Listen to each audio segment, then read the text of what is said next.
बिस्मिल्लाहिर्रहमानिर्रहीम। 9th class. आज हम chapter 8 thermal properties of matter के कॉन्सेप्चुअल क्वेश्चन सॉल्व करेंगे। फर्स्ट क्वेश्चन है, ordinary electric fan increases the kinetic energy of the air molecules caused by the fan blades pushing them means the air temperature increases slightly rather than cool the air। कि जो ordinary electric fan है, यानी कि जो हमारे घर में fan लगा होता है, वो काइनेटिक एनर्जी इंक्रीज कर देता है एयर मॉलिक्यूल्स की। ठीक है, जब काइनेटिक एनर्जी इंक्रीज होगी तो इसका मतलब ये है कि टेम्परेचर भी एयर का इंक्रीज हो जाएगा कूल होने की बजाय। तो हम इसको फिर इस्तेमाल क्यों करते हैं, यानी कि दूसरे लफ्जों में अगर आप ये देखें तो जब एयर मॉलिक्यूल्स की काइनेटिक एनर्जी इंक्रीज कर गई है तो वो टेम्परेचर इंक्रीज कर रहा है, तो फिर हमें ठंडक कैसे पहुंच रही होती है। तो इसका आंसर वो इतना ज्यादा डिफिकल्ट नहीं है।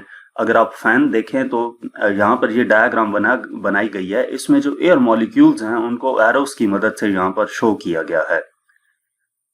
तो ये जो फैन होता है ये टेम्परेचर डिक्रीज नहीं कर रहा होता है इन एयर मॉलिक्यूल्स का, बल्कि इंक्रीज कर रहा होता है। अब ऐसा क्या है कि फिर भी हमें ठंडक फील हो रही होती है।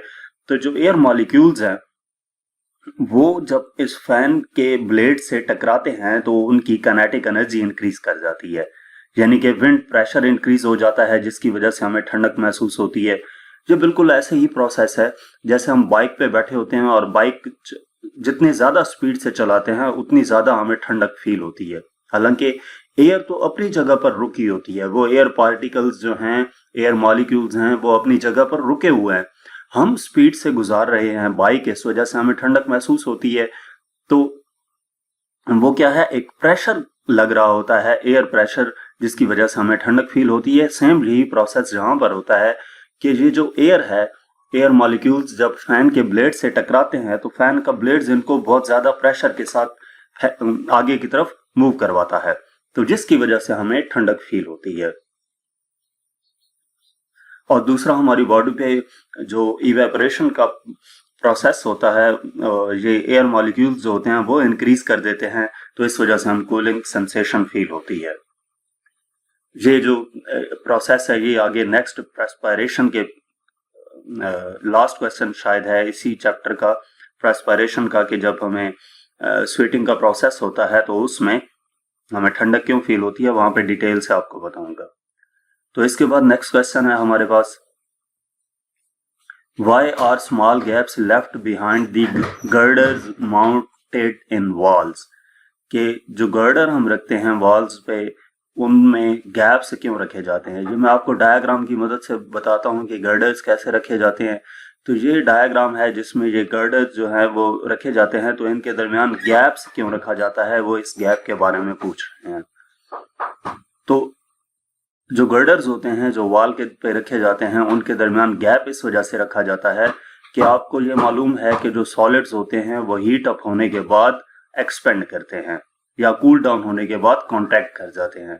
तो जब गर्मियों में, समर में टेम्परेचर इंक्रीज होगा, टेम्परेचर इंक्रीज होने से ये गर्डर्स एक्सपेंड करेंगे, तो एक्सपेंड होने से क्या होना चाहिए, इनके लिए इतना गैप होना चाहिए कि ये एक्सपेंड कर सकें। अगर हम गैप नहीं रखेंगे तो उसका प्रोसेस ये होगा कि वो फिर बेंड हो जाते हैं, उनको एक्सपेंशन नहीं मिलती दोनों तरफ में, तो वो बेंड हो जाते हैं। ये बिल्कुल आपका इसी तरह का क्वेश्चन रेलवे ट्रैक से रिलेटेड भी है पंजाब टेक्स्ट बुक बोर्ड में, और इसके अलावा जो ब्रिज होते हैं, ब्रिज के बारे में भी इसी तरह का क्वेश्चन है।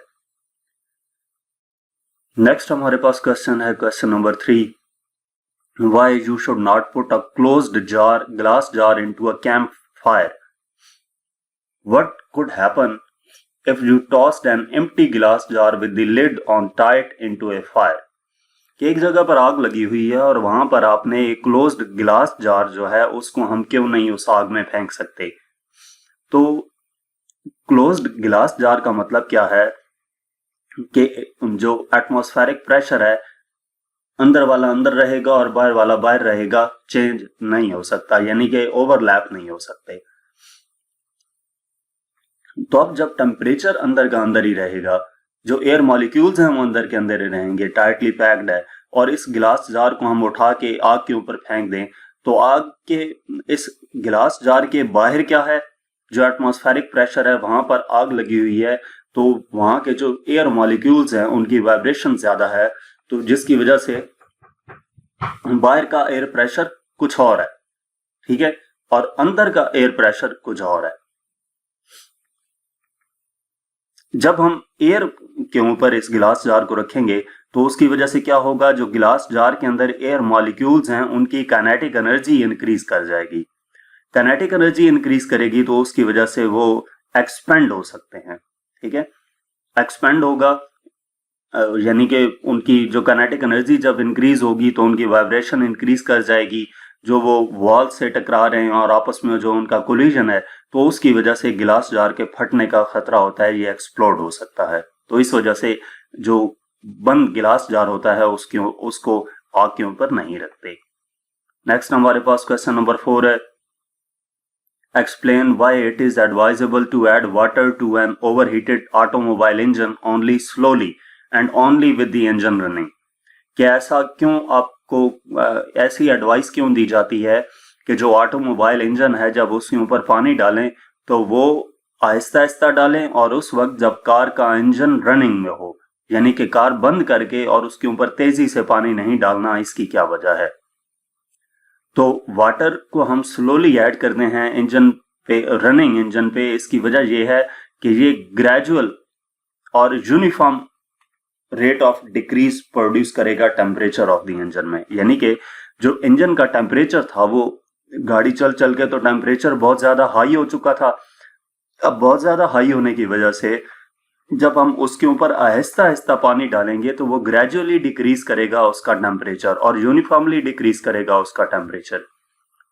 अगर हम क्विकली उसके ऊपर पानी डाल देंगे, बहुत ज्यादा तेजी से पानी उसके ऊपर डालते हैं, तो क्या होगा, वाटर इन कांटेक्ट आएगा metal part of the engine के साथ, इंजन का जो मेटल पार्ट है उसके साथ वो इन कांटेक्ट जब आएगा तो metal tends to contract on cooling. ये हमें पता है कि मेटल क्या करता है, कूल करता है और एक्सपेंड होता है हीट करने से, यानी कि कूल करने से कॉन्ट्रैक्ट होता है और हीट अप करने से एक्सपेंड होता है। तो कुछ एरिया मेटल पार्ट का कूल डाउन हो जाएगा बहुत ज्यादा तेजी से और कुछ नहीं हो सकेगा, जिसकी वजह से उस इंजन में क्रैक्स आ सकते हैं। सिंपल सी बात यह है कि जब आपने इंजन के ऊपर तेजी से पानी डाला तो उस इंजन किस चीज का बना हुआ है, मेटल का। मेटल क्या है, सॉलिड है। तो आपको यह मालूम है कि सॉलिड्स को हीट अप करने से वो एक्सपेंड हो जाते हैं और कूल डाउन करने से वो कॉन्ट्रैक्ट हो जाते हैं। तो जब वो मेटल हीट अप हो चुका था, इंजन हीट अप हो चुका था, उसके ऊपर एकदम से ठंडा पानी आप बहुत ज्यादा मिकदार में डाल देंगे तो वो जिस हिस्से पे पानी पड़ेगा वो एकदम ठंडा होगा, तो उससे क्या होगा कि वो कॉन्ट्रैक्ट कर जाएगा, और जहां पे पानी नहीं पड़ा वो एक्सपेंड हुआ है। तो अब उसका इफेक्ट ये होता है कि वो जो इंजन है उसमें क्रैक्स पड़ जाएंगे, वो उसकी शेप चेंज हो सकती है। और इसके साथ साथ एक और इफेक्ट ये भी हो सकता है कि जो पिस्टन्स हैं वो भी सीज हो सकते हैं। नेक्स्ट हमारे पास क्वेश्चन नंबर 5 है, explain why Burns caused by steam at 100 degree centigrade on the skin are often more severe than burns caused by water at 100 degree centigrade। कि ऐसा क्यों होता है कि जो 100 डिग्री सेंटीग्रेड पे स्टीम है वो हमारी स्किन को ज्यादा जलाती है 100 डिग्री सेंटीग्रेड पानी की निस्बत। 100 डिग्री सेंटीग्रेड पे पानी मौजूद है, वो जो पानी है वो इतनी ज्यादा बर्न क्रिएट नहीं करता जितना कि 100 डिग्री सेंटीग्रेड पे जो स्टीम है, भाप है, वो क्रिएट करती है। तो इसकी बुनियादी वजह यह है कि 100 डिग्री सेंटीग्रेड स्टीम का मतलब यह है कि 100 डिग्री सेंटीग्रेड पे जो वाटर था उसको मजीद हीट प्रोवाइड की गई तो तब वो स्टीम में कन्वर्ट हुई। तो इसका मतलब यह है कि जो 100 डिग्री सेंटीग्रेड पे स्टीम है इसमें हीट एनर्जी ज्यादा है वाटर की निस्बत। तो जब इसमें हीट एनर्जी ज्यादा ट्रैप हुई है, हीट एनर्जी ज्यादा है इसमें स्टोर हुई है, तो वो क्या होगी, जब हमारे हाथ के ऊपर पड़ेगी तो हमारे हाथ को ज्यादा जलाएगी as compare to water. Next question number 6 है, explain why cities like Karachi situated by the ocean tend to have less extreme temperature than inland cities at the same latitude। इस क्वेश्चन में ये पूछा गया है कि वो सिटीज जैसा कि कराची है जो कि समुद्र के किनारे पर मौजूद है, वहां पर जो टेम्परेचर होता है हैव लेस एक्सट्रीम टेम्परेचर से मुराद के बहुत ज्यादा टेम्परेचर लो या बहुत ज्यादा हाई नहीं होता। ठीक है, एक टेम्परेचर की जो लिमिट है वो एक स्पेसिफिक रहती है, मतलब इतनी ज्यादा कम या लो नहीं होती। जबकि जो उसी सेम लैटिट्यूड पे यानी कि सेम सतह समुद्र से सेम हाइट पे बाकी जो इस तरह के सिटीज हैं वहां पर जो टेम्परेचर होता है वो बहुत कम हो जाता है और फिर बहुत हाई भी, यानी कि उनकी लो और हाई टेम्परेचर हैं वो उनमें काफी ज्यादा गैप होता है। तो इसकी रीजन बतानी है। ये बेसिकली लैंड ब्रीज और सी ब्रीज से रिलेटेड है कि जो सूरज है, सूरज के लिए ये पॉसिबल नहीं होता कि वो अपनी रोशनी या हीट की मदद से जो समंदर का पानी है उसको यकदम बहुत ज्यादा ठंडा कर सके, बहुत ज्यादा हीट अप कर सके, क्योंकि पानी बहुत ज्यादा मिकदार में मौजूद होता है। तो सी जो है, समंदर है, वो इतना ज्यादा गर्म भी नहीं होता और इतना ज्यादा ठंडा भी नहीं होता। यानी कि दिन के टाइम सूरज की रोशनी पड़ने से वो यकदम से सारा गर्म भी नहीं होता और रात हो जाने के बाद, सूरज की रोशनी चले जाने के बाद वो यकदम से सारा कुछ ठंडा भी नहीं हो सकता। ठीक है, तो जो एयर होती है समंदर के ऊपर, इसका मतलब है वो भी इतनी ज्यादा हॉट या कोल्ड नहीं होती, क्योंकि समंदर का पानी इतना ज्यादा हॉट या कोल्ड नहीं है। तो जो समंदर के नजदीक एरिया होते हैं जैसा कि कराची है, उनका टेम्परेचर फेयरली कांस्टेंट रहता है थ्रू आउट द ईयर। इनको हम मॉडरेट क्लाइमेट का नाम देते हैं। फेयरली कांस्टेंट टेम्परेचर का मतलब यह है कि वो मॉडरेट क्लाइमेट है। अब इसके मुकाबले में जमीन की हम बात करें तो जमीन जो है वो ज्यादा हीट अप हो जाती है या कूल डाउन कर जाती है, क्योंकि इसकी स्पेसिफिक हीट कैपेसिटी पानी की निस्बत कम है। तो जो टेम्परेचर होगा लैंड एरियाज का वो ज्यादा वेरी करता है विंटर्स और समर्स में, तो उनमें बहुत ज्यादा डिफरेंस होता है। ठीक है, तो इस वजह से जो समुद्र के करीब एरिया होगा वहां का जो टेम्परेचर है वो मॉडरेट रहेगा, उनमें जो लेस एक्सट्रीम टेम्परेचर रहेगा, और जो वो एरियाज जहां पर जो जमीन होती है यानी कि समुद्र के किनारे पर वो एरियाज मौजूद नहीं हैं, वहां पर हाई एक्सट्रीम टेम्परेचर होता है। नेक्स्ट क्वेश्चन नंबर 7 है, An iron rim which is fixed around a wooden wheel is heated before its fixture. Explain why. क्या एक आयरन रिम है, जब उसको एक वुडन व्हील के अक्रॉस फिक्स करने लगे तो उसको पहले हीट किया जाता है, इसकी रीजन क्या है? तो आयरन रिम जिसकी वो बात कर रहा है, ये लकड़ी का रिम बनाया जाता है और इसके गिर्द ये आयरन रिम इसके अक्रॉस फिक्स कर दिया जाता है। अब ये आयरन रिम फिक्स करने से पहले इसको हीट अप किया जाता है, इसकी क्या रीजन है? तो इसके लिए करते ऐसा है कि ये जो लकड़ी का रिम बना रहे होते हैं, इस लकड़ी के रिम का डायामीटर ज्यादा रखा जाता है इस आयरन रिम की निस्बत, मामूली सा फर्क रखा जाता है। इसका ज्यादा होता है लकड़ी वाले रिम का और आयरन रिम का कम हो रखा जाता है।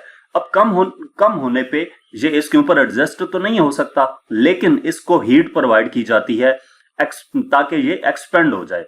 जितने भी सॉलिड्स हैं उनको हीट प्रोवाइड करने से वो एक्सपेंड कर जाते हैं, सॉलिड है, लिक्विड है, गैस है, सब। तो सॉलिड को हीट प्रोवाइड की, वो एक्सपेंड करेगा जब, तो इसका डायामीटर ज्यादा हो जाएगा। ये लकड़ी के रिम के ऊपर फिक्स करके फिर इसके ऊपर ठंडा पानी डाला जाता है। वो जब कूल डाउन होता है तो ये इसको बिल्कुल टाइटली पैक्ड हो जाता है। ठीक है, वो उसको बिल्कुल टाइटली फिट हो जाता है इस लकड़ी के रिम के ऊपर, तो ये अपनी जगह से फिर हिलता नहीं है। नेक्स्ट क्वेश्चन नंबर 8 है। अब इसमें क्वेश्चन ये पूछा गया है कि why is ice at 0 degree centigrade better coolant of soft drinks than water at 0 degree centigrade. कि जो सॉफ्ट ड्रिंक्स होती हैं उनको हम आइस में रखते हैं, पानी में नहीं रखते। 0 डिग्री सेंटीग्रेड पे पानी हो या 0 डिग्री सेंटीग्रेड पे आइस है, तो इसमें यह पूछा जा रहा है कि बर्फ में क्यों रखते हैं, पानी में क्यों नहीं रखा जाता। तो बिल्कुल सेम इसी तरह का क्वेश्चन आपसे पहले 100 डिग्री सेंटीग्रेड स्टीम और वाटर के बारे में पूछा गया था। बिल्कुल सेम वैसी ही रीजन है कि 0 डिग्री सेंटीग्रेड वाटर में से मजीद हीट निकाल ली जाए तो वो 0 डिग्री सेंटीग्रेड आइस बनती है। ठीक है, तो इसका मतलब ये है कि जो 0 डिग्री सेंटीग्रेड आइस है वो ज्यादा उसके अंदर पावर होगी, उसके अंदर इतनी ज्यादा कैपेसिटी होगी कि वो क्या कर सके, इन जो सॉफ्ट कोल्ड ड्रिंक्स हैं इनको कोल्ड रख सके। Ice better coolant of soft drinks than water at 0 degree centigrade because latent heat of fusion of ice is large. तो मेन चीज क्या है कि latent heat of fusion of ice वो लार्ज है। अब ये लेटेंट हीट ऑफ फ्यूजन क्या है कि ये वो अमाउंट ऑफ हीट है जो कोई भी सॉलिड एब्जॉर्ब करता है 1 kg मैस को, किसी भी सब्सटेंस के मैस को सॉलिड से लिक्विड में कन्वर्ट करने के लिए। तो जब इसकी latent heat of fusion large है 0 डिग्री सेंटीग्रेड आइस की, तो जो हीट एक्सट्रैक्ट होगी सॉफ्ट ड्रिंक्स की मदद से, आइस जो एक्सट्रैक्ट करेगा वो ज्यादा is more than the heat extracted by water. यानी कि जो सॉफ्ट ड्रिंक से जो हीट एक्सट्रैक्ट हो रही है, बाहर निकल रही है, वो बर्फ जो है, आइस है, वो उसको एब्जॉर्ब कर सकती है इजीली, क्योंकि उसके अंदर ज्यादा मौजूद है वाटर की निस्बत, लेटेंट हीट ऑफ फ्यूजन उसका ज्यादा है आइस का। नेक्स्ट क्वेश्चन नंबर 9 है, why we feel cool after perspiration, कि हमें ठंडक क्यों फील होती है पर्सपायरेशन के बाद। पर्सपायरेशन क्या है कि ये जब हमें पसीना आता है तो उस प्रोसेस को स्वेटिंग का नाम दिया जाता है, और यही जो पसीने को इंग्लिश में स्वेटिंग कहते हैं, वो स्वेटिंग क्या है, पर्सपायरेशन है। पर्सपायरेशन का दूसरा नाम स्वेटिंग है। तो इसमें यह पूछा जा रहा है कि पर्सपायरेशन जब होती है तो उसके बाद हमें ठंडक क्यों फील होती है।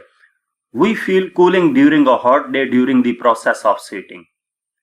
गर्मियों के दिनों में जब हमें पसीना आता है तो हमें क्या होता है, ठंडक फील होती है। ऐसा क्यों है कि जो कूलिंग है, cooling because cooling our body via sweating relies on a principle of physics called heat of vaporization।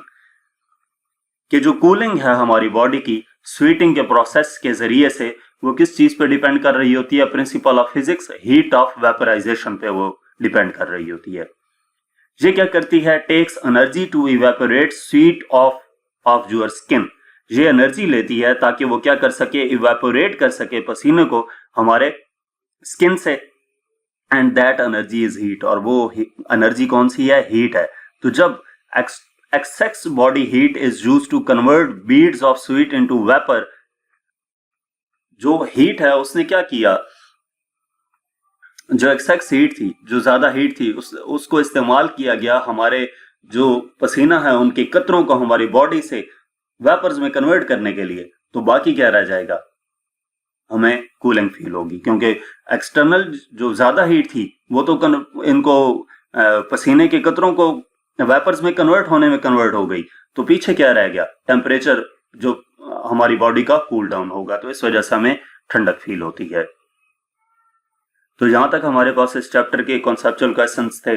मजीद किसी भी चैप्टर की एक्सरसाइज का सोल्यूशन देखने के लिए आप हमारी वेबसाइट विजिट कर सकते हैं, या इसके अलावा आप हमें इंस्टाग्राम, फेसबुक और यूट्यूब पर फॉलो करें। Thank you. और अगर आप हमसे किसी भी सब्जेक्ट की ऑनलाइन या होम ट्यूशन पढ़ना चाहते हैं तो व्हाट्सएप पे कांटेक्ट कर सकते हैं।